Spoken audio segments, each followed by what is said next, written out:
আরজিকর কাণ্ডে সিবিআই এর পর এবার ইডি সন্দীপ ঘোষকে তলব করার পরিপ্রেক্ষিতে বীরভূম লোকসভা কেন্দ্রের সাংসদ শতাব্দী রায় জানালেন, আইন অনুযায়ী যা হওয়ার তা হবে। অন্যদিকে এদিন এই প্রসঙ্গে প্রশ্ন ওঠে ঋতুপর্ণা সেনগুপ্তকে নিয়ে। ঋতুপর্ণা সেনগুপ্ত শ্যামবাজার পাঁচমাথা মোড়ে আরজিকর কাণ্ডের প্রতিবাদ আন্দোলনে অংশগ্রহণ করতে গেলে তাকে গো ব্যাক স্লোগান শুনতে হয়, আর তাকে হেনস্থা করা হয়েছে বলে অভিযোগ। এই ঘটনায় ঋতুপর্ণা সেনগুপ্তের পাশে দাঁড়ালেন শতাব্দী রায়। তিনি জানিয়েছেন, গেলেও দোষ, না গেলেও দোষ।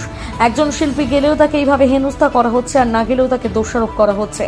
এখন প্রশ্ন হলো যে আন্দোলনকারী যারা এমনটা করেছেন তারা আসলে কি চাইছেন সেটা জানতে হবে। শতাব্দী রায় শুক্রবার বীরভূম জেলা প্রাথমিক শিক্ষা সংসদের একটি কর্মসূচিতে অংশগ্রহণ করতে এসে এমন মন্তব্য করেন। সন্দীপ ঘোষের বা ইনভেস্টিগেশন কি বলবেন? তোমরা যা দেখাচ্ছ দেখি না সেটাই এর মধ্যে কি আছে বলার তো কিছু নেই। যা প্রসেস, যা প্রসিডিওর, যেটাই হবে সেটাই হবে। সবাই শাস্তি চাইছে, এর বিচার চাইছে, সুতরাং বিচারের প্রসেস যা হয়, যা যা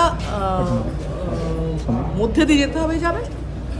বলছি সুপ্রিম কোর্টে গেছিল, ঋতুপর্ণাকে হ্যাকেল করা হয়েছে, এটা নিয়ে আপনি কি বলবেন? না, এটা তো একদমই অন্যায় না। একটা শিল্পী যদি গিয়ে থাকে, না গেলেও দোষ দিচ্ছ যে কেন যাচ্ছে না, আর গেলেও তোমরা অপমান করছো, গো ব্যাক বলছো, তাহলে তার কী চাইছো? মানে যারা এটা করছে তাদের চাওয়াটা খুব জানাটা খুব ইম্পর্টেন্ট। কারণ যদি একটা শিল্পী যদি কিছু না বলে চুপ থাকছে, ও লাপাতা বলে তাকে গালাগালি করছো, আবার যখন সে যাচ্ছে নিজের তাগিদে যে আমি যুক্ত আছি এই প্রতিবাদে, তখন তাকে গো ব্যাক করছো, তা চাইছো তাই।